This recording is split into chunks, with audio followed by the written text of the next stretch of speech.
You're listening to the Pure Fury Creations Entertainment Network.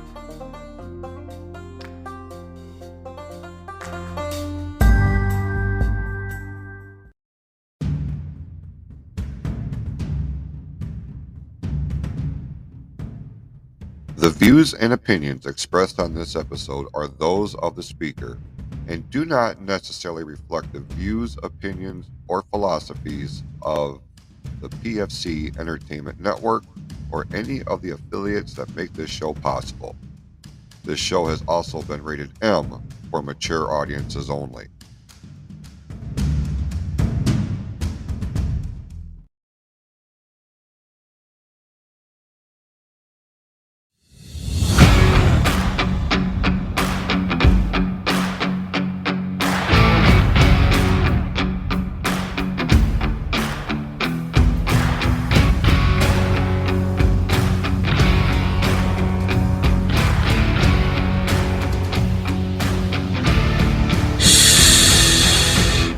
We don't talk about that.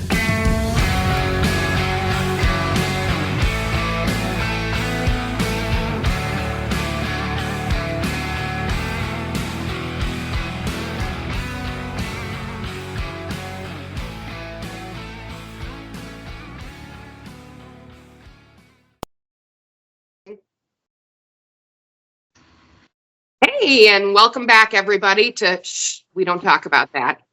I'm Joanna, and I'm here with my dear friend, Natalie. That's right. And today, our topic is That Was Me Coping.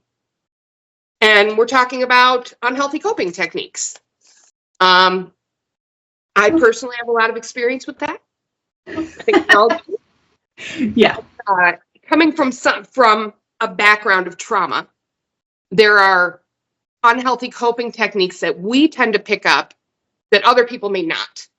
True. Who have had, you might, even if you had this, like a rough childhood or a bad experience or whatever, it's different than what the coping skills that you pick up for a child who experiences consistent trauma for years. Mm-hmm. So there's some things that are going to be the same, and then there's some things that people may not have even realized were coping skills. True. So we've got this sweet bingo sheet. I hope everybody can look on the Yeah. Let me put it up a little closer. I definitely have a bingo. I think I have the whole page covered if I go back to every single thing that every unhealthy skill that I have. Right. And it's funny because a lot of these on here, like you see them, and there's several on here that it's like, now that I've been through therapy, I'm aware that that's an unhealthy coping skill. But if you'd have told me that 5 years ago, I'd have been like, what? Or even 10 years ago, I'd have been, what are you talking? I don't know what you're talking about. That's, I'm just independent or strong-willed, and you would find an adjective to normalize the behavior. Right? So that's been my experience with it. But today's episode, we were going to kind of set up like, you're going to guide it, and you're going to ask me a lot of questions, and I'm going to share about what my unhealthy coping skills are, and we've got kind of a format. Hopefully we can follow it. You never know with me. We can end up on a tangent running up through all the planets, but we'll circle back to Earth eventually. Sometimes we need to go on the tangent in order to kind of see the entire picture as a whole. And sometimes we get on a tangent that has nothing to do with anything that we are talking about, but somehow you circle back. Right. So hopefully it'll be the first one. That's the hope and the dream. So what are your thoughts on this, Nat?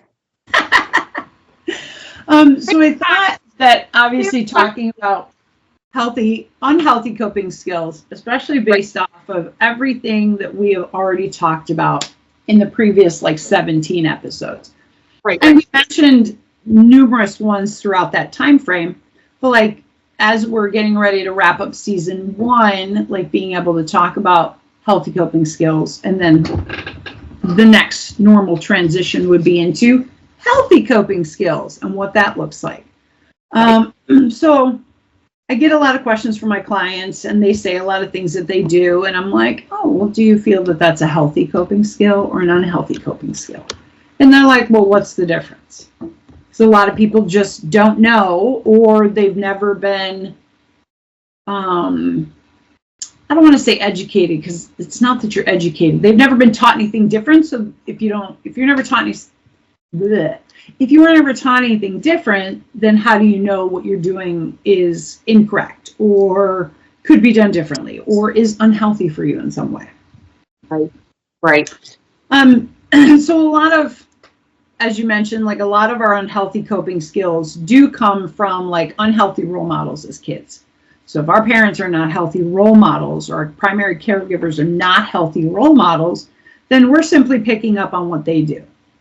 I know for me, like with my mom, whenever my mom was feeling any type of emotion, whether it was a positive emotion or a negative emotion, like she was eating.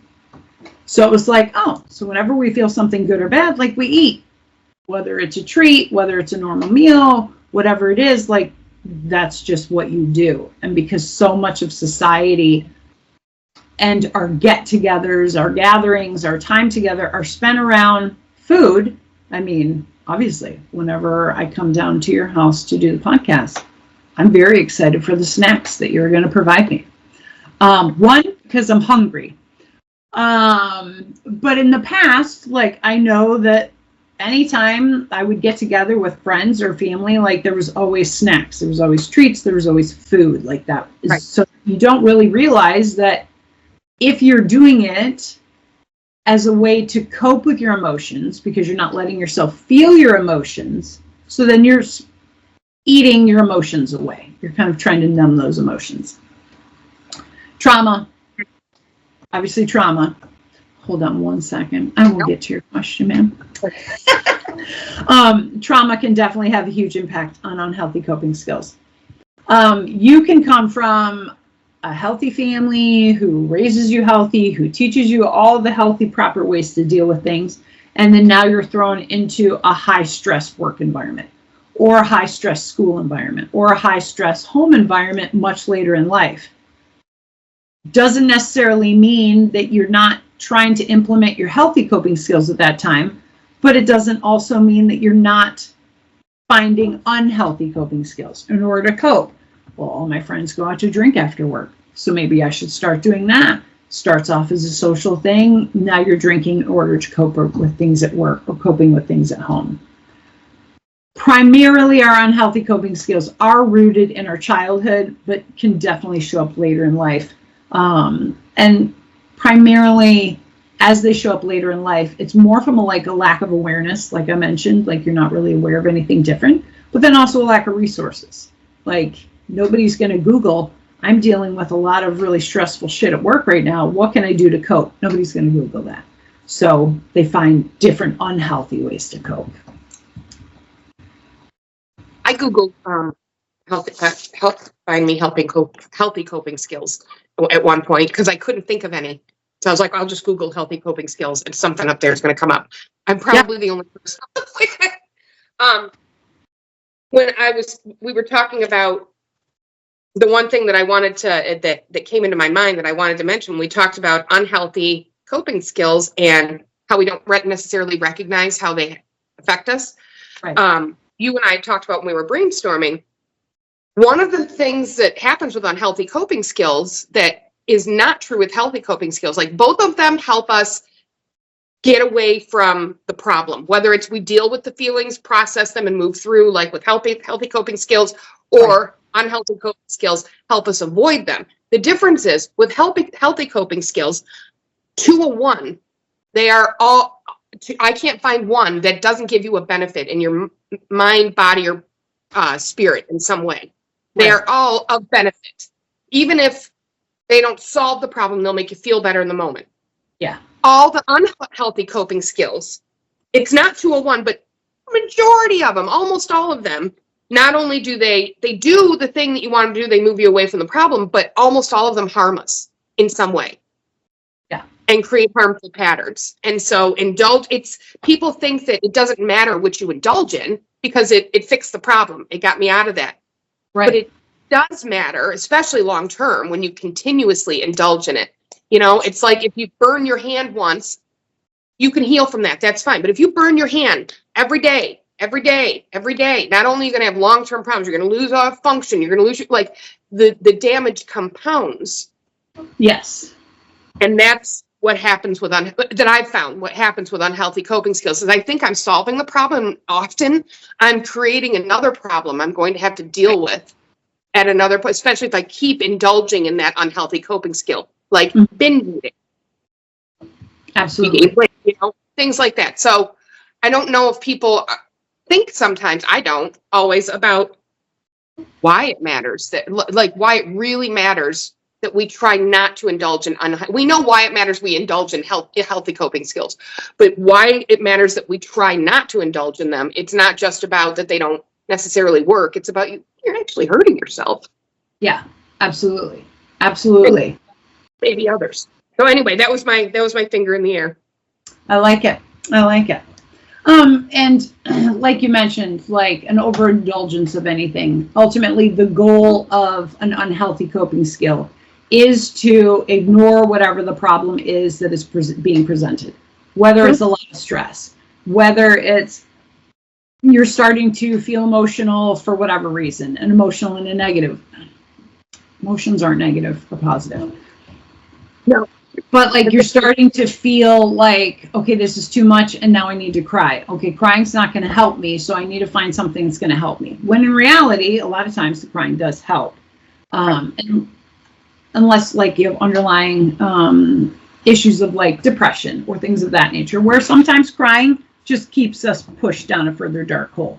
Again, if we engage in an unhealthy coping skill, i.e., like suicidal ideations, substance abuse, self-harm, overeating or undereating, negative thoughts is a huge unhealthy coping skill.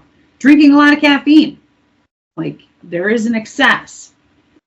Engaging in risky behaviors, smoking, vaping, weed, like engaging in them far beyond what is considered healthy, although I don't think anybody would say that smoking cigarettes or vaping is healthy by any stretch of the means. Isolation is an unhealthy coping skill. Aggression, overworking, gambling, toxic positivity, where you are ignoring everything negative and you're like, no, it's sunshine and roses, when literally there's a dumpster fire around you. Right. Good vibes only. Right. Like not paying attention to, I'm just going to ignore that and I'm going to focus on the positive, which in some ways is healthy. But if we are ignoring literally everything that is negative in our life and we are pretending to be positive, we're only continuing to hurt ourselves. So like there's a fine line and a fine balance. Sleeping issues, shopping issues, avoiding, denial, excessive screen time, like all of the things that we've been talking about over the past 17 episodes can be deemed as unhealthy coping skills. So how do they impact us? Like you just mentioned, they impact us. They impact our mental health, like increased anger, increased suicidal ideation, unable to express ourselves in a positive way, unable to communicate in a positive way, shutting down, hurting ourselves emotionally by not allowing ourselves to move through things in a way that can be healthy. So instead of ignoring the problem, let's find a way to move through the problem so that that problem no longer continues to present itself in our life going forward. Or if it does, we're able to recognize it and say, okay, I've had this problem before. That wasn't helpful last time. Let me try this. Okay, that seems to be helpful. So each time you're learning something new to implement in order to move through things in a successful way versus just ignoring it. And we all know by ignoring the problem doesn't mean the problem's going to go away. It's going to keep coming back. Well, and that was one of the things, like when you talked about increased ideation, I think part of that happens from my own experience because when I indulged in an unhealthy coping skill, I still felt like I was doing something to solve the problem. So you think like, okay, I'm doing this thing and it's going away. The feeling's going away. Then you've done the thing And then later on, the feeling comes back and it's like, well, what happened? Why is this back? I just got out of this. Why am I feeling this way? Why can't I get away from this feeling? And it ends up being defeating and feeling like nothing that you do helps or works or matters. And in reality, what you're doing is not healthy. It's not the thing you should be doing or could be doing to solve the problem. But because, like you said, we're not taught a different way. Yeah. So we just respond with what naturally feels like this is what I should do. And that's fight, flight, fear, or fight, flight, fawn. And there's another one. Freeze. Yeah. Fight, flight, fawn, and freeze. So those are what your brain goes, I don't know what to do in this situation, but I know I got these 4 options. Right. And then one of those will help me get out of this by making that, if the feeling goes away. Like, that's what primitive brain thinks. As long as the feeling goes away, I'm safe again. Yes. Yeah. It needs higher brain to go, yeah, I get that, but let's get to what's under that feeling so it doesn't come back. Right. Exactly. So, yeah. And the impact is like not just from like our emotional or our mental health standpoint, like they impact us physically, they impact our relationships, they impact us daily. Mm-hmm. Like obviously indulging in any kind of drug or alcohol use or smoking, like that's hurting our body physically, destroying our lungs, destroying our liver, destroying how our body starts to break down foods and things, overeating or undereating. Same thing, like it's destroying our body in a way that is no longer healthy. And if we destroy it long enough, then there's no coming back from that. Like there's no coming back if you have cirrhosis. There's no coming back if you've literally like just burned out, or whatever the word is, from all the acid coming up in your stomach every time someone goes to purge. Like there's no way to heal from that because the damage has been done. Well, and there's also, so I experienced this that I've noticed, and I didn't notice it until recently, but I use food as a punishment so I binged and purged a lot when I was younger, gave myself a hiatal hernia. I did not give myself Barrett's esophagus or burn out my esophagus. That's what you're talking about there. But that could develop later. There's no way to know what will develop 20 years, 30 years from now. And so I have those things going on, but I also have this pancreatic issue and this sphincter of Oddi issue, and some of the school of thought is a part of it is congenital. It definitely, like the instigation of it is congenital, but when I get depressed and I get down, I will start to eat and drink things that I know are not good for me, especially if I feel like I am the one who caused the problem. And I didn't realize it till recently when I went to go get something and I was like, I know if I eat this, I'm going to feel terrible. So why am I eating it? Yeah. And I had to stop myself in the moment. We very rarely do we do that and stop and go, wait a minute, before I eat this thing, why am I eating it? Am I hungry? But I've been gaining weight and I've been not feeling good. And I have had to look in the mirror and face some really hard truths that as I've gone through, you and I've talked about, I've gone through some challenging stuff lately. Nothing like losing a parent, thank God. But it has caused me to turn to some unhealthy coping skills. Sure. And this podcast helps me be aware of it because I have to be accountable when I look at and be like, okay, yeah, I'm doing that thing. But it's not as bad as when I started therapy and I was doing all the dissociation and things like that, but it's still like it can catch you unawares if you're not paying attention. Yeah, absolutely. And you can slip right back into the patterns again this is conscious choices that we have to make, people. This is not something that just happens because we learn it.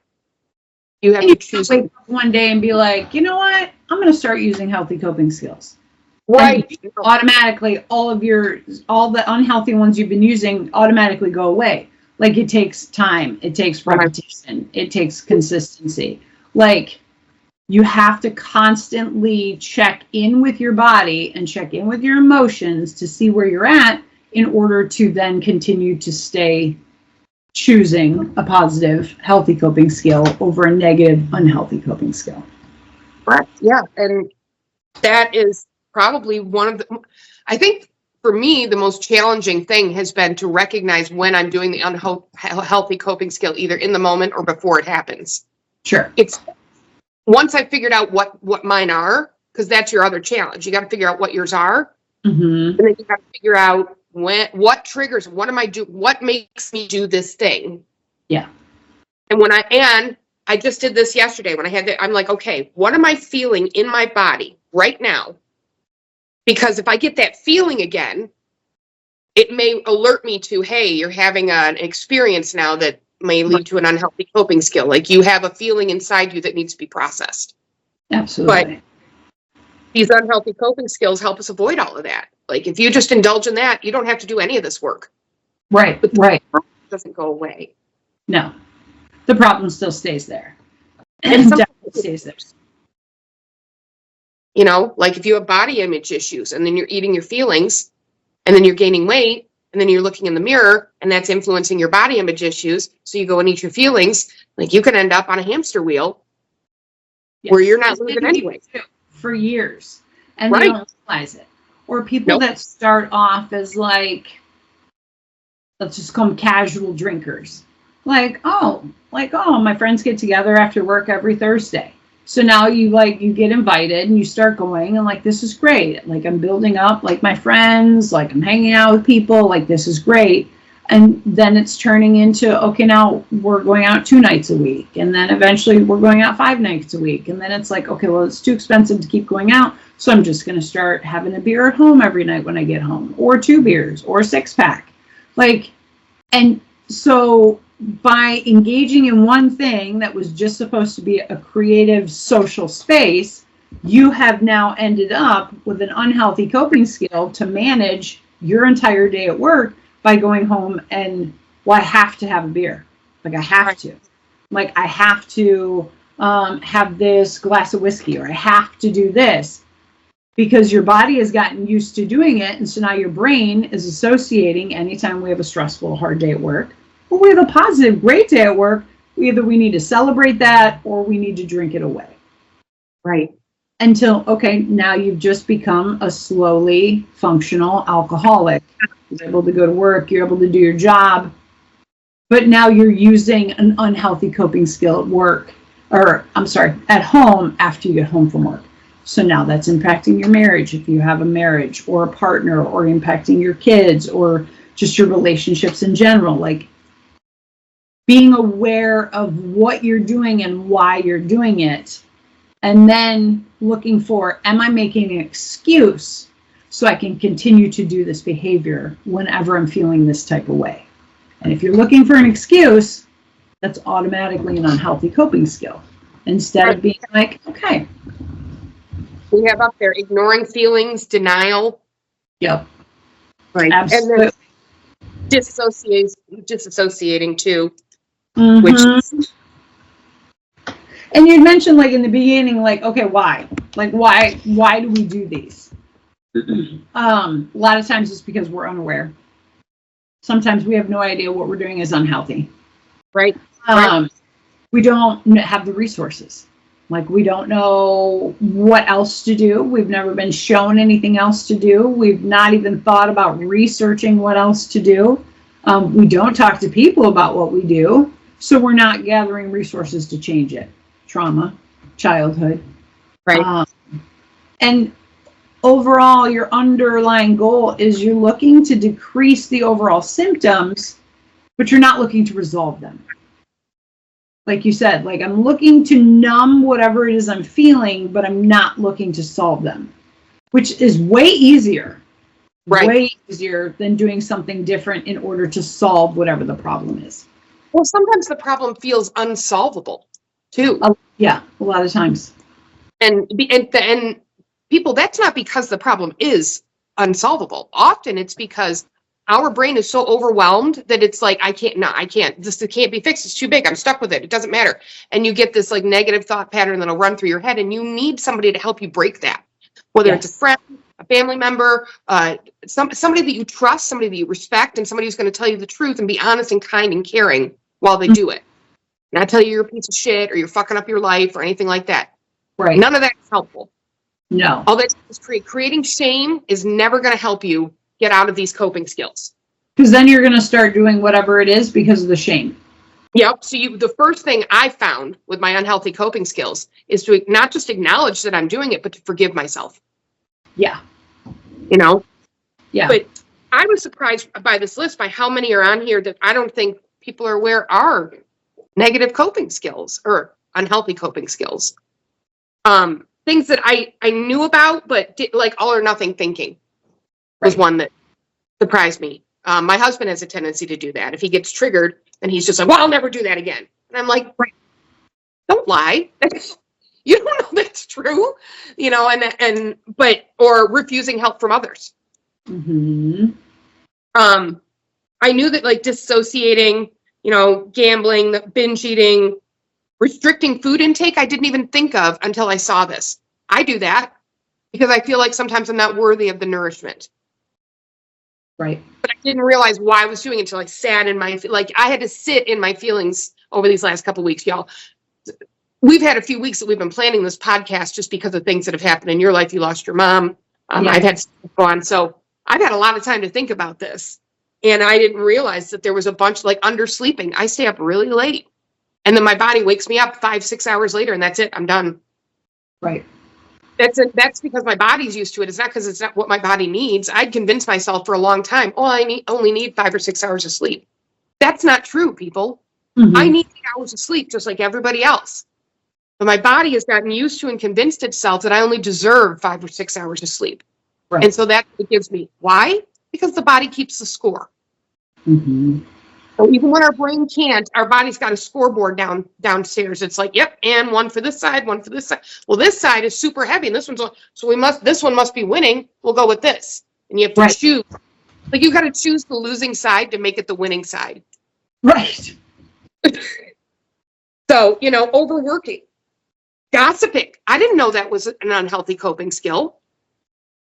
You know, but a lot of these things in here, I think, and that's why I put it up on the board. It's this bingo sheet. Hopefully Jason can like put a link or something to it in the notes, or we'll have him put them all in there. I don't care.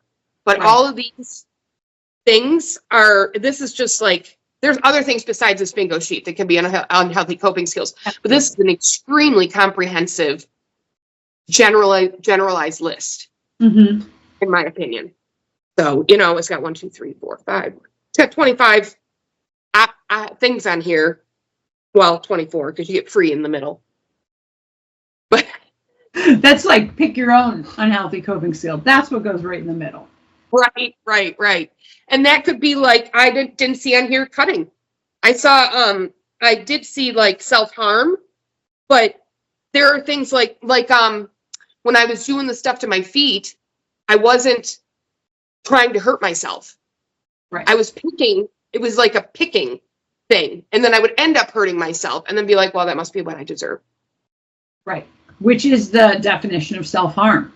Like you're just doing something and then you feel the pain and you're like, oh, I should stop doing that. But whatever it was you were distracting yourself from while you were picking constitutes it. So it ends up under that category. Yeah, because I would stop when it started hurting, but then I would not stop for myself from doing it again. Exactly. And I would do it again, and I would do it again. And so that repetition, you know, I don't know. It's just crazy to me how many things on here. I'm thankful for this bingo sheet. I'm actually going to put it on my fridge just to remind myself of, because I walk past it so many times a day, just to remind myself of like, you know, all or nothing thinking, refusing help from others, the undersleeping, the sabotaging self, you know, these things that I know that I do, ignoring feelings. Just plain old denial. Sometimes, and a lot of times it's because it's easier. Like we're going to avoid something because it's easier. We're going to ignore something because it's easier. We're doing it to protect ourselves because it's easier. But all of those often leave you like feeling really empty, feeling really guilty, a lot of shame, or you're just trapped in the cycle over and over and over again and nothing's going to change simply because it's easier. So I have a question though about, like for instance, my marijuana. I have medical marijuana. It's prescribed. My doctors know I use it. I'm not stoned all the time. Right. I keep it at a very manageable level so that I can function and be articulate and not walk around like a blubbering idiot. Not that I never get high, but I typically do that for just I want to feel that. It's not that I'm trying to avoid something or something like that. So when it is a prescribed drug, you're using it as is prescribed, even though it's medical marijuana and it's not federally legal, it is legal in the state of Michigan. And my doctors are prescribing it. Is it still something that falls under that drug use? No, unless you're going above and beyond. Like Right. you're using it more than prescribed. Or Right. now you're adding in edibles. Or now like you're like, oh, I'm going to go to this party this weekend because I know people are going to have a bunch of weed. Like Right. you're looking for a reason to use it outside of what it is prescribed for. Okay. That's the same thing with, I mean, even just prescription meds in general. Like if you're using Right. it above and beyond, now you're using it to avoid something and it stops becoming about the pain that your body's in, but your brain's like, oh, we need more because of the pain. We need more because of the pain. When you can fix all the pain, but your body's now addicted to what that gives you. So if you don't have it, now my body's feeling all this pain, so now I have to have it, if that makes sense. It does. It creates a problem when they prescribe it to you for anxiety. Yes.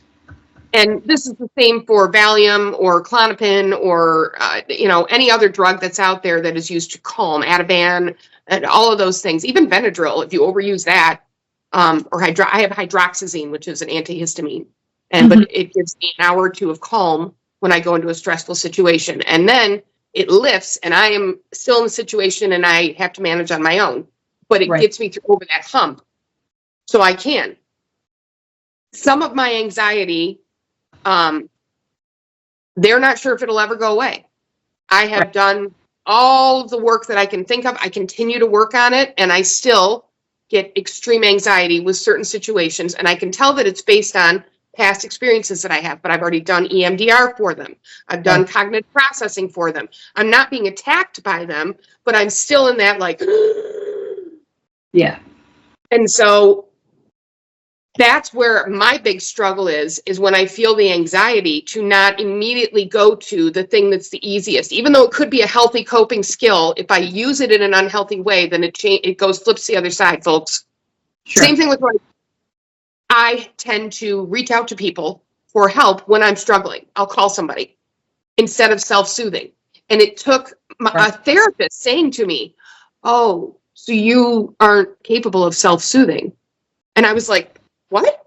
Of course I am. And they're like, but that's not what you're choosing. You're choosing to reach out to somebody else before you even try to help yourself, which tells your body you can't do it. You need help. And I was like, fuck. You're right. That was all I could do. I was just like, fuck. And there's a fine line, like on the bingo sheet, it says like refusing help. Like, so there's a fine line of like, okay, well, if I'm reaching out literally every single time I'm in a stressful situation or a hard situation or anxiety, whatever it is, if I'm reaching out for somebody else to calm me down, and then I stop reaching out in order to find a way to calm myself down, it's like it's not that you're refusing help, it's that you're finding a way to do it yourself. And if you've tried all the things and you're like, okay, I think I've got myself to a place, now I want to call and talk to somebody to work myself through it, there's a huge difference. And that's how I've changed my approach since I went through the last EMDR session. I do not call my husband unless it's something like catastrophic, like when our bank account was hacked and I was still upset, but I'm like, he has to know about this. So I took a quick second to get myself out of the sobbing, but I was still like, and he helped work me through that. But that was something that affected both of us too. It wasn't just a me thing. Yeah. But there's been a lot of things that have come up where it has since I feel guilt, I feel blame because of the situation of how it happened.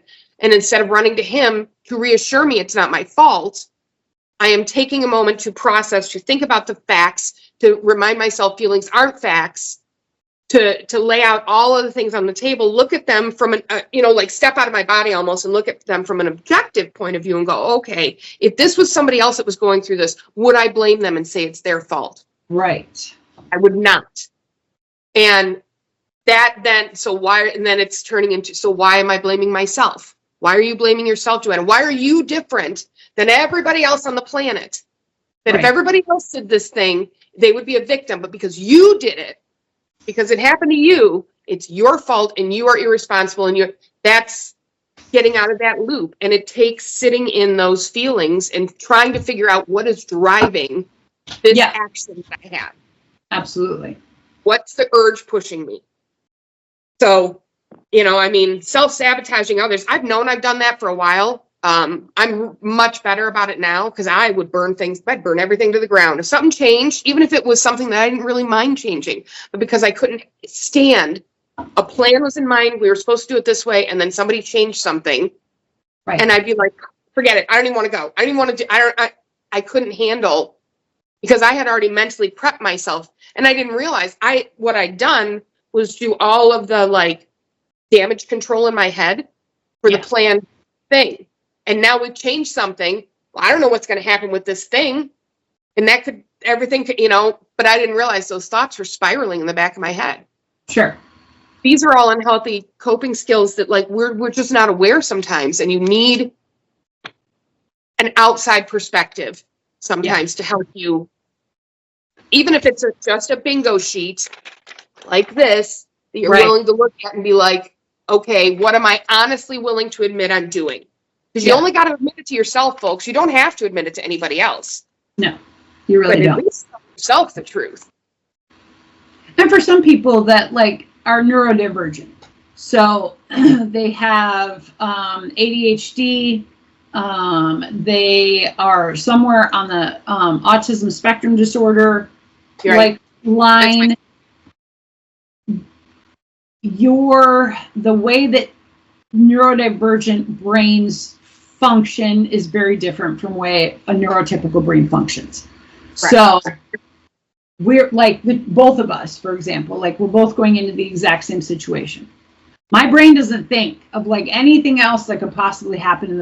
I'm not doing any damage control. I'm not worried about who's going to be there, what's going to show up. I'm not even worried about what kind of food they're going to serve. I'm not thinking about any of that other than do I really have the energy to do this? Yeah, because if you don't go, then you're probably going to miss out. So let's just go. Because my brain's neurotypical. So it doesn't function the same way. Where a neurotypical brain has to go through all of those things in order to make sure that everything is as okay for them as possible. Wait, you mean neurodivergent brain? Right? Oh, neurotypical again, didn't I? Yes, neurodivergent brain. Sorry. Has you have to make sure that you're setting everything up yourself for success to the best of your ability without even having any control about what's actually going to go over. But it's okay, well, I need to think, well, if this happens, then how am I going to react? Okay, so I need to make sure if this happens, I react this way. If this happens, so doing all of that damage control. So it's different. It's different. Doesn't mean that with a neurodivergent brain is necessarily self-sabotage. If you decide, I just can't go because it's too much, because it's too overwhelming, that can just simply be because you have the neurodivergent brain, not because you're self-sabotaging. Okay. So really looking at okay, if I know that my brain does this and I'm choosing not to go, why am I really choosing not to go? Am I really choosing it because somebody changed the plan and I can't handle the plan? Okay, well then what do I do next time to make sure if a plan is changed, how do I function within that? Finding out why you're doing the things you're doing. Answer that question. What do I do?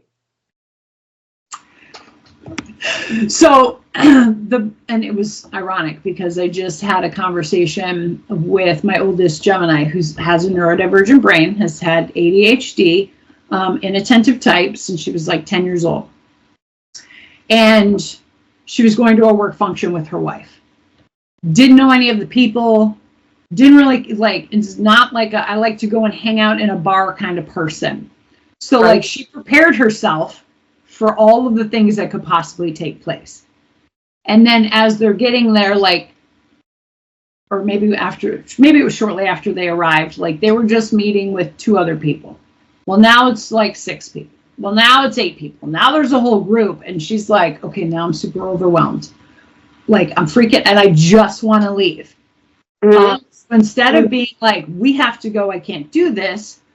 Like, she told her wife, like, I'm going to go to the bathroom. I'll be right back. Went to the bathroom, was like, okay, calm down. Like, you have no control over who arrives. Like, what can you still kind of get out of this experience? Okay, you're meeting more of her work friends. Like, you're understanding more things about her. Like, it's going to be okay. Nobody says that I have to talk to anybody if I don't want to talk to people. But I also don't want to necessarily be rude to people. So how do I, like, so she did like a whole conversation with herself in the bathroom to get herself to a place where it's like, it's okay. I have no control over what is happening, but I do have control over how much energy I give to other people in this moment when I'm feeling like I have nothing left to give. So then she leaves the bathroom. I mean, my daughter and my daughter-in-law have an excellent communicative relationship. So as soon as she comes out, like my daughter-in-law goes over and she's like, are you good? She's like, yes, I'm good. Do you want to leave? No, I'm okay now. So it allowed her to back away from just, I need to run, I need to get away, I need to ignore all these feelings and just run away from the situation. And it allowed her to give herself the time and space that she needed to really think things through. And then how am I going to manage this now that I'm in it? Could we leave? Yes. Would my wife be upset? Probably not. But I also don't want to be rude to her friends. Like, I don't want the relationship to start off poorly. Like, she goes through this whole thing in her head. And maybe because I'm her mom and I've been in this field for almost 20 years. So maybe that has been super helpful for her. But then also doing a lot of her own research on like, okay, my neurodivergent brain works this way. Her neurotypical brain works this way. How can I manage myself? How can she help me manage me when I can't? But then also, how can I make sure I'm explaining myself to her in a way that's going to make sense to her so that and it's not that she considers it self-sabotaging because she doesn't. In the past, she probably would have. But looking at it from like, okay, how do I continue to go through the situation even though I'm uncomfortable now? How can I make it as comfortable for me as possible? If that makes sense. No, it totally does. I think what I struggled with, I mean, you have to have figured out long ago, I have ADHD as well. Mm-hmm. And I diagnosed myself by reading, because Dave, my therapist, he gave me a book that said adult ADHD. It was like ADHD in adults, how to help them cope. And it was for Tyler. And so I started reading it and got to like chapter 2 and was like, oh, fuck. Because I could just tell. There was a list, actually, like a 4 or 5 page comprehensive list. And I checked off like 75% of it. Mm-hmm. And I remember being in maybe it was probably third or fourth grade. And one of the teachers said to my mom, I think your daughter might have ADD. I remember this at a parent-teacher conference, and my mom freaked out, got upset, and was like, she does not. She has no problem sitting down reading. She can sit and watch TV. She can be calm. That is not the problem. And she like lost her mind and refused to get me any kind of help. And so for a long time, because I was in therapy so much and nobody ever said anything to me, I thought I just must be different than everybody else. There's something wrong with me because of everything I went through. And then I read that book and was like, well, fuck, I've been dealing with ADHD on top of all of this. Yeah. And although I'm not on the spectrum for autism, I have a lot of traits that make people, I've been asked before, do you have autism? Because sometimes I have a hard time keeping eye contact, certain foods, certain textures, so forth. But a lot of that for me, we figured it out. That's my coping mechanism from my trauma. Right. Because with trauma, you pick what's safe, and when it feels safe and it feels good and comfortable, a lot of times you won't move away from that. Yeah. So it can look similar, but it has been an incredible challenge for me as an adult to not get diagnosed until I was like 47 years old. Right. With ADHD. And then know that because of the medications that I take, I can't take any medication for it because I have such bad anxiety. Mm-hmm. I can't take any of the medications to help with the ADHD, which left me with like a 6-month period of feeling sorry for myself and feeling stuck in a hole. Like, I don't know how to get out of this. And then starting to recognize, like, okay, I don't have to fix it all at once. Yeah. I can take it situation by situation. What I can do is forgive myself for not being the same as my neurotypical husband. Oh, Keith has ADD, but it doesn't affect him the same. Mm-hmm. So I wouldn't say he actually is neurodivergent, but it's much less destructive to his life Mm-hmm. than it is for me. Mine is compounded by my trauma, but my son has ADHD and autism. Mm-hmm. And it is very clear that like his processes are different from mine, and my processes will not work for him. It doesn't matter how helpful they are. They don't work for his brain. Mm-hmm. So I think that that's important for people to recognize too, is sometimes we're choosing unhealthy coping techniques because that's all that our brain is capable of doing at that time because of the way it's structured. And For sure. you have to learn a way to, like Gemini did, to go, you know what? I can't change this in the moment. I got to step away. Mm-hmm. I need to take some time and do my Plinko, reassess everything so that I get down to the right spots where it's like, I want to do this. I want to do this. But like when you were talking about, I don't worry about I almost teared up. I was like, what I would give to not have that. Because I worry about what people are going to think about what I say, how I look, how I sound. You know, will I be charming? Will I be funny? Will I be engaging? Will I be annoying? Will I be obnoxious? Right. And a lot of that had to do with labeling as a child too. So there's things that you have to let go, but you put them in this bag and go, well, they're over there now. You don't really let them go. Yeah. Until you finally do, like until you chuck the bag in the ocean. And I'm just not there yet. I'm close, I think.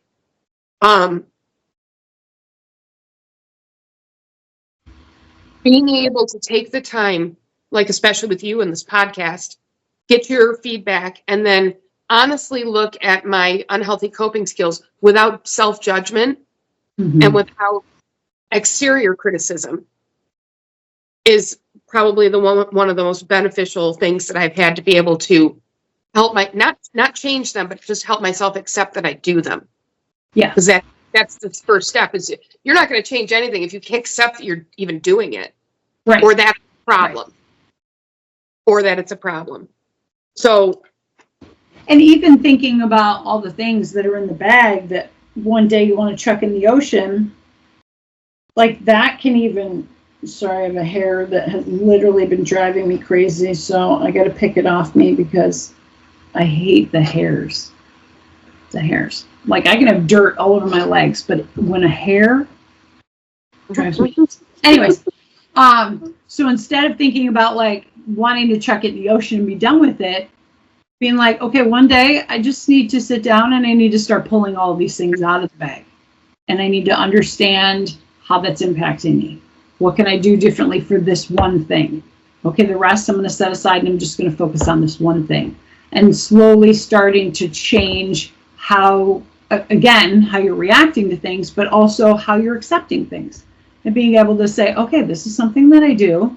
It's neither good nor bad, but this is just how my brain works. So how do I make sure that I'm using my superpower to the best of my ability instead of looking at it as a negative or like it's a nemesis to me? How can I utilize it to be better instead of ignoring it and feeling worse? Right. Well, I mean, that is something that I've definitely struggled with. And when I talk about chucking the bag into the ocean, I don't mean unprocessed. I mean, like, good. I'm done with them now. Yeah. All right, I've done that. I've worked on that. Okay, next. And the thing is, they serve their purpose. They do. They may not solve the problems, but they serve their purpose. They had a purpose in my life at a time.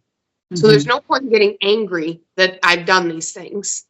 Right. It's not like, I don't think anybody chooses to, you know what, I think I'm going to be super reactive and hypervigilant. You know, I think I'm going to binge eat every time that I have terrible feelings. No, but people don't choose, they happen to us. Yeah. It is a reaction from a brain that's been injured, and then an inability to process what that injury was, or an unwillingness to process it. Sometimes it's not the inability, you're just unwilling. Right. And then being able to accept that what that process served in your life, and then let it go and move on to, okay, no longer serves me. So we're going to put that away, not judge ourselves and blame ourselves for doing it. Right. Just, this is no longer serving me. Put it away and say, what am I replacing it with? Yeah. And one of the things that my therapist really helped me with, and we'll talk about this more in healthy coping skills, but when you're struggling with all of this stuff, the one thing that he gave me that was so helpful that he recommended to me was stop trying to wait until you are in a crisis to use these skills to calm yourself down, to prove that they work. Use them when you're calm. Yes. So that when you are in crisis, your brain has the memory of, oh, I know how to do this thing. I remember this. Yes. And it may, it may be very clunky and all of that. You may not, and it's going to take practice and all these things, but you can practice when you're calm and not judge yourself for your whatever you've done unhealthy. Like, it's not about judging yourself. It's just about accepting that it served a purpose. Absolutely. Absolutely. And doing things when you're calm, again, like you mentioned, like, just reminds your brain that there is a different way for me to deal with this. Let's try this differently. Is it going to work excellent every time? No. Is it going to fail and you're going to be like, see, well, that shit didn't work? Maybe. But It's like, okay, well, I said it didn't work in the moment because I was frustrated. So let me keep practicing at it. And that's where self-care comes in. So self-care is giving ourselves something to keeping positive, to keep maintaining our mental health to the best of our ability, to keep our body in shape, all the things. And if we're not doing any self-care, which ultimately is a healthy coping skill, then when we get into a situation where now we're freaking out, it's easier for our body to do an unhealthy coping skill that makes sense rather than doing something that keeps us calm. Well, I'm not going to, a perfect example. And I just talked to one of my clients yesterday. He started running. Lord knows why. I can't run. But he started running at whatever time, however long after he got out of the military. And mostly it was a way to start to get in shape initially, to get back in shape. But then it turned into his most positive coping skill, to where okay, when I'm frustrated, I'm going to go for a run because then I can calm myself down and think through things. When I'm angry, I'm going to go for a run. When I'm upset, I'm going to go for a run. So one, it helped his body get in shape, which allowed any medical conditions to obviously decrease significantly. But then two, it gave him a place to work out everything in his head without being surrounded by whatever was stressing him out. I had a point. Let me circle back to that. Oh, so now when he gets frustrated or upset, his first reaction is, I should go for a run. Well, because we've started meeting and started working on things, instead of automatically going for a run, which was his go-to every time, he's like, wait, why am I upset? What am I frustrated about? Why am I angry? What triggered me? Do I really need a run, or can I think about this think about whatever the situation is on my own? Which was awesome, because then when he said it yesterday, he's like, I feel proud of myself. I didn't go for a run after this big situation happened. Right. I said, and why do you feel proud of yourself because of that? He's like, because I was able to think about why I was upset in this situation, what I could have done differently. I was able to calm myself down. And when my wife was like, are you going to go for a run? I was like, no, I don't need to run. And so he's like, now I'm able to think through things in a different way. So instead of using my run as a healthy coping skill, but also a way to process things, now his runs are able to just be focused on what he wants them to be focused on, which is like his continued health. And for whatever reason, he likes to run marathons. To like push himself to be better at the marathon, to beat the next guy or the next guy. He's no longer using it as a tool to process through his emotions and his feelings, because now he's able to sit in his emotions and his feelings. If he ends up going for a run because of it, he doesn't beat himself up like, oh, I had to have a run in order to focus on my feelings. He looks at it as like, I still chose to go for a run because I still needed some other things to work through. So again, he turned something that started off as self-care into a healthy coping skill, which then allowed him to recognize when he was using it in not necessarily an unhealthy manner, because it's not that it was unhealthy, but sometimes he would say, like, I just need to get away from the situation. I need to run from the situation, so therefore I'm going to go for a run. Because when he would come back, the situation he would never talk about. So now we're ignoring the situation. If you're going for the run and you come back and you're like, hey, I really need to talk about what happened, healthy. If I'm going for a run, I'm coming back and I'm pretending the thing never happened, unhealthy. So being able to identify why you're doing what you're doing and turning whatever that self-care thing is into something that continues to be a healthy coping skill. And that makes sense, especially when you talk about, or when we talk about like how unhealthy coping skills impact us and what they do for us. Yeah. Because I came up with the analogy when we were brainstorming, you know, we talked about how you use unhealthy coping skills to repress or avoid underlying issues. Right. But when you use those unhealthy coping skills, it's almost like this hand that I had surgery, so I'm going to heal it by cutting this hand. Right. So I hurt myself. It doesn't affect the problem. It doesn't change what's going on here. It solves nothing and creates new problem. Mm-hmm. So now I've got two injuries to deal with. Yeah. Versus taking a skill that is, you know, I mean, I can't magically heal my hand, but I take a skill where maybe instead of writing for journaling, I choose video journaling. Mm-hmm. Not hurting my hand. I'm not pushing myself beyond my capabilities, but I'm still giving myself an outlet where I can process my feelings and my emotions and hold myself accountable. And I think that's the difference that we have to find. There are versions of almost every unhealthy coping skill. There's an opposite. Yes, absolutely. And if you can just figure out what that opposite is and which ones speak to you,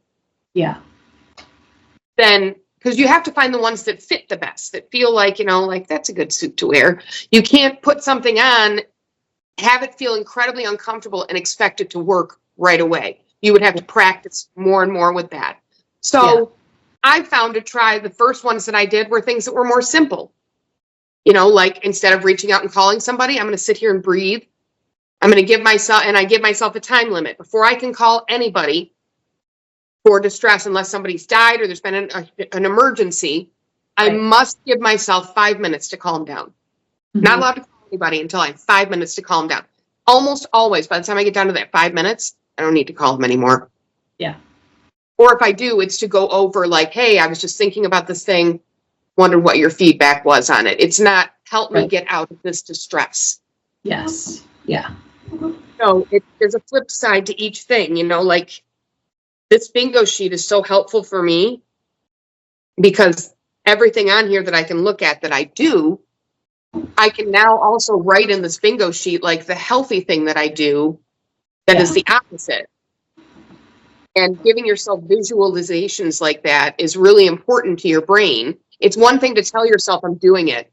It's another thing to have a journal or a video journal or some kind of record of what you've implemented, how you've changed, how it's worked for you, those kinds of things. It doesn't have to be super detailed. It can just be little bullet points. Mm-hmm. But I think that's important.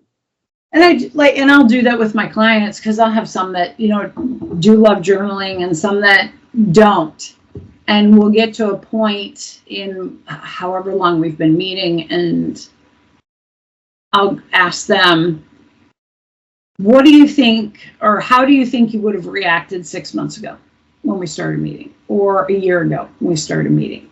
So then they have to think. And then once they start thinking, they're like, oh, okay, so I really have made a lot of changes. Right. Because you don't have that kind of record that's tracking all the changes. Like you can do a weight loss record and you can track like, okay, I started off at this weight. My goal weight is here. I see myself like slowly getting to my goal weight. Or same thing with working out or running or something physical that you can track. We can't always track like our mental well-being. We can't always track how we're responding to things. So finding a way to do that, whether it's just like every day at the end of the day, I write down everything that was stressful has happened and maybe how I dealt with it.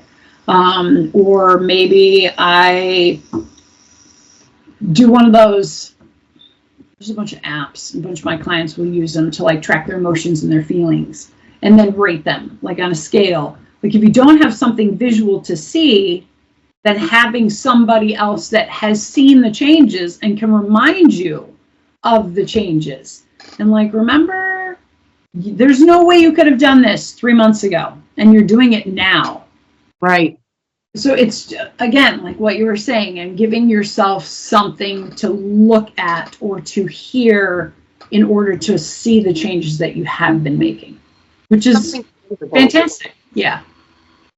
Yeah. And it may seem tedious in the moment, but like we've said, it doesn't have to be super involved. You don't have to take 20 minutes. Take 2 minutes, just jot down a couple of things, whatever. Now, the one thing that I told my therapist, I wish therapists did this, honestly, especially trauma therapists. I wish they recorded your first session so that you can go back and see, like, not your intake session, but your first session. Right. You can go back and be like, I just want to show you this. Right. And I wish I could have seen that, because I know it would be such a stark contrast from how I speak and how I think of myself. But to have it it's almost like, remember when Kelly found that picture of us in front of the car? Yeah. I didn't have a memory of myself looking so cute and you know, and svelte and trim and cute, you know, like I didn't have a memory of that. I knew that at some point I had been thin. But when I saw that visualization, I was like, oh my God, I've been beating myself up for not being able to maintain my weight for blah, blah, blah, blah, blah. And look how healthy I looked. Look how trim I was then. It helped me remember that, like, I beat myself up over my looks unnecessarily. I have body dysmorphia. It wasn't about, I'm going to get back to that someday. It was about reminding myself that I thought I was fat back then. Right. And thinking that I'm fat now doesn't mean that it's true. Like, the body dysmorphia, until you can start to address it, won't change. Having those, same thing with your progress in therapy. You will continue to think that you're doing unhealthy things until you have some kind of challenge in front of you, some kind of check, whether it's your therapist, friends noticing. You know, you may notice yourself, but it's like, oh, I did it that one time. But will you have noticed how much growth there's been? Often, I think not. Yeah. Without having some kind of outside reminder. Mm-hmm. Absolutely. So, and just having a good friend who can be honest and keep you on the straight and narrow can be enough. Yes. Yeah. You know, but I will say having it in your own words is powerful. To go back and read something that I wrote that I would never read or think or write about myself now, it's powerful to see that and go, wow, look how far I've come. Yeah. And then sit and celebrate it, and not with a cookie. Exactly. Unless you want the cookie and it has nothing to do with unhealthy coping skills. Exactly. But it's not, I'm thinking of, like, I'm not going to have a cookie just because I get a reward because I did a good job. Right. You know, I might think like, oh, there's some cookies downstairs. I'm feeling pretty good. I haven't had a cookie in a really long time. Maybe I'll have one today. Mm-hmm. That's different than being like, I deserve the cookie because I did this thing. Right. I feel good, so I need that cookie. I feel bad, so I need that cookie. Yeah. Right. This is like, oh, I'm feeling good. That's cool. Let's enjoy that. Oh, look, there's cookies. I'd like one of those. Mm-hmm. It's not about reward. It's not about the reward. It's just about enjoying the cookie. Yeah, absolutely. So, and it's not that you can't have them. And, you know, one thing that we didn't touch on that we wanted to mention, like we talked about, these are everyday coping skills with trauma that people have. But there are extreme coping skills. And when you are seeing somebody in their worst moment, and the celebrities tend to get a lot of limelight over this. Oh, But one of the things that I remember distinctly that she was so vilified for in the time, and now knowing her story, looking back, Britney Spears, we all remember when she shaved her head and then beat the car with like an umbrella or something like that. Mm-hmm. That was her coping. That was her coping. Does it mean she was coping well, healthy? No, that's not what we're saying. But that was her coping. She had a break, and that's what she was trying to do. So that's what we have to remember when we're doing these explosive, violent, unhealthy things. That is us coping. Mm-hmm. Are we coping well? No. Right. But we're doing our best to get through the situation. And Mm-hmm. sometimes it comes out in an unhealthy manner. The trick is for us to recognize, oh shit, I'm doing something unhealthy. I don't want to do that. Even though it's my norm, let me work to learn something else. Yeah, absolutely. No different than if you tried to learn a new skill. If you decide you want to learn to knit or bake or whatever, you're not going to do it perfectly at first. No. You're going to have to learn, and you're going to make mistakes, and you're going to have to forgive yourself for the mistakes and not be like, well, I am the worst crocheter ever because I can't get this perfect. It's not that. It's about learning. So I think that people should remember that, like, coping skills can look very strange to you from the outside.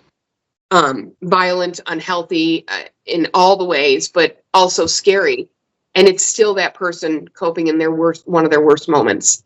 So maybe a little bit of grace would go a long way. Doesn't mean that you accept it, doesn't mean you approve, doesn't mean that you let them do it, but some understanding.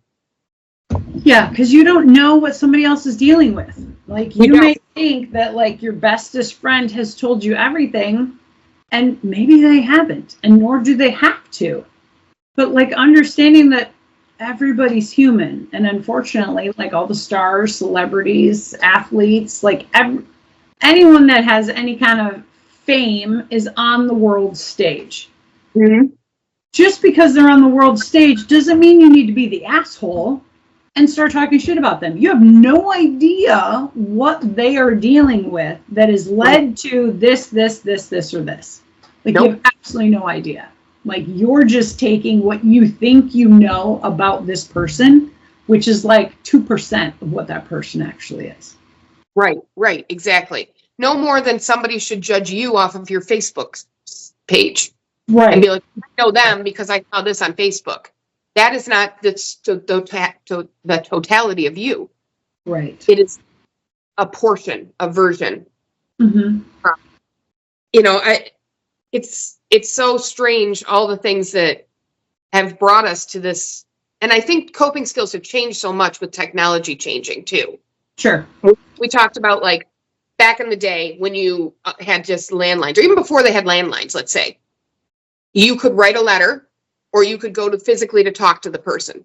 Right. Now, my guess is people chose to write letters over physically talking to the person when they were in a stressful event. And then we got landlines. So you didn't have to talk to anybody. You didn't have to write them a letter. You could call them, or you could write the letter. Those were your two distant options. Mm-hmm. Or you could go talk to the person in person.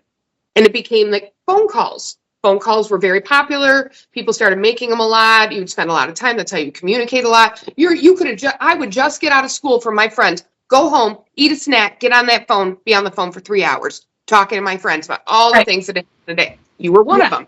You can remember. And that's what we would do. Then the digital age came. And it was that we got cell phones with text messaging.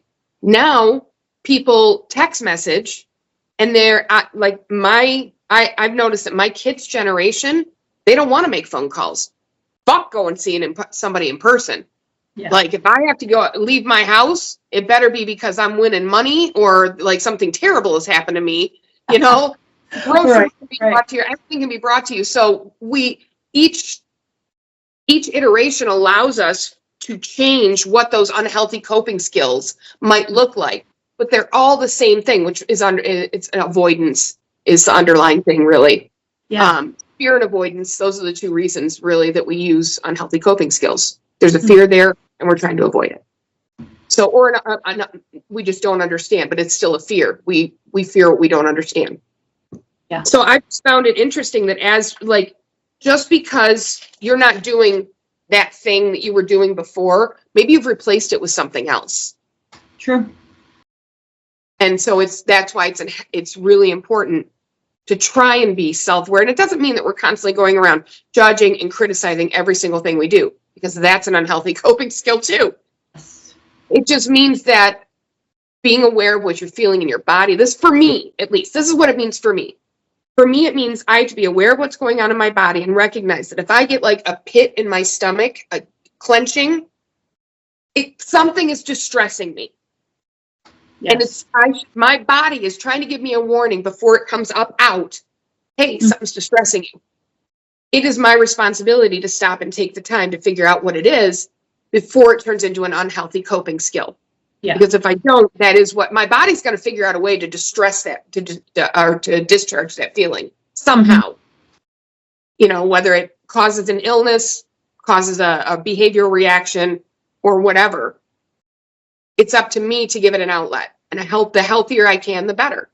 Yeah. So we'll talk about that next week about our healthy coping skills, but taking time to be aware of what you're doing that is unhealthy without judgment. Just remembering, like, I do these things, lots of people do these things. There wouldn't be a fucking bingo sheet if it wasn't common. Right. Right? So Are not the only person that is going through this or dealing with this or struggling. Like, you are not the only person. even when you feel alone, truly, you are not. Think about how many billion people are on the planet. Somebody else is going through what you're going through, and something similar, maybe not the exact situation. And in every situation, not to minimize what we've gone through, but you can also think of something more horrible that could have happened. Mm-hmm. So it's not that we're minimizing, but we're also recognizing, like, yes, this was a terrible thing, but it doesn't mean that I've experienced the worst experiences on the planet, and so therefore I'm special. Right. And coping skills are different for me. I deserve unhealthy coping skills, and everybody else should have to deal with it. Or I'm not capable of creating healthy coping skills because I went through A, B, or C. Right. It's not true. That's what I have found myself personally after 10 years of being in therapy, and never, ever having been able to fathom that I could do the things that I can do today that almost feel like superpowers. Yeah. You know, because I've learned how to be able to keep myself mindful and in control and less reactive and more responsive. Mm-hmm. All of those things have ended up leading me to a place where not only can I find some peace and some love for myself, but there's space to grow. It doesn't fill up everything with all the negativity. There's space to put something positive. Absolutely. Absolutely. I think that's everything that I have that I wanted to impart from my notes. I think that it's important that people remember that today's episode was supposed to be, or is intended to be, like we titled it, This Was Me Coping. Yes. Because we want this to be what we have done prior, and then we want to show you what will be next. And today's was the who, what, where, when, why of all the unhealthy things we do when stressed. Mm-hmm. Right. So, and then next will be the who, what, where, when, why of what we can do. Yes. For stress. Absolutely. Absolutely. So There's hope, and everybody has the ability to change. It's just a matter of, are you ready to do that? Mm-hmm. And what will that change look like for you? Mm-hmm. Because we're all capable. It's not, are you capable, folks? Not, it's, are you ready? Yeah. That's the key. Are you ready? Are you ready to do the work? And it doesn't mean I want people to remember too, like I do this work. I am not constantly checking, reevaluating, readjusting. A lot of the stuff is natural now. And there are some things where I'm like, oh, well, I fucked that up. Okay, let's remember. And I'll do better the next time if I can. Right. It's not, I will do better. I'll do better the next time if I can. I'll do my best. And I just remind myself, no matter what, I'm doing my best. I'm trying to choose the best version of myself. And some days are going to be harder than others, but the only way you're ever going to be what it is that you want to be is by continuously doing it. Right. Baby steps. Everything is a baby step. It is. It is. It truly is. So, and we always, that's my one thing that I love to say, like, it's not just baby steps, but they don't all have to be forward. Right. They don't have to be the same size. We just want you to keep moving somehow. Yes. So, if you need to stop and take a moment to just stand in place, but you're marching, you're just moving, just keep moving. Give yourself a rest if you need to, without shame and judgment, and then go back to work. Keep moving. Absolutely. That's been the biggest mantra for me, the biggest benefit for me, I think, to remember when I'm really struggling with doing this stuff is I don't have to fix it all right now. I can take a moment to breathe, but go back to it and get back to work. Yeah, you're not going to put that picture of that body on your refrigerator and wake up tomorrow and you're going to look like that. Nope. You're not going to go to the gym once and become an expert in all the things. Like, you have to keep working at it in order to get the results that you want. That's why this hasn't been working, because I've only been there like 7 times. I know. Rude. Just so rude. It's just so rude. I ate a salad yesterday. I feel like I should be at least 5 pounds lighter. It's rude. Oh my Lord, that is so funny. So that's what I've got for you, babe. What you got? Anything else? Nope, nothing else today. All right. Well, I hope if any of our listeners have any questions, any comments, any concerns, that you will reach out to us through the Facebook page or through our email, which is swdtat@gmail.com, I think. Or is it SS? I think it's SSWDAT. It's Sweetat. SSW. Yes, Sweetat. Let's go with that.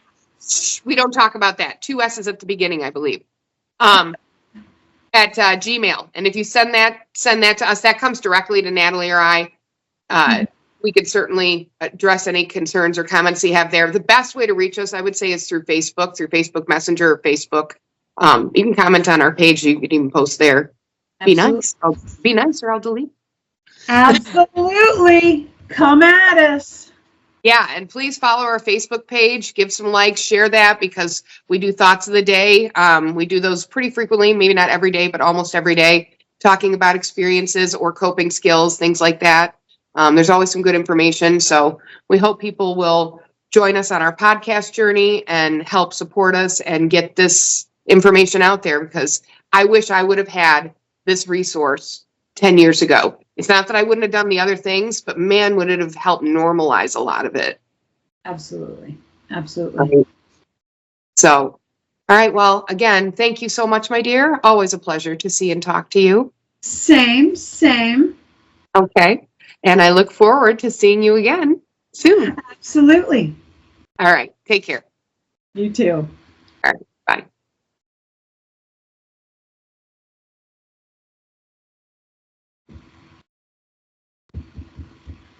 Stop the recording. Stop recording.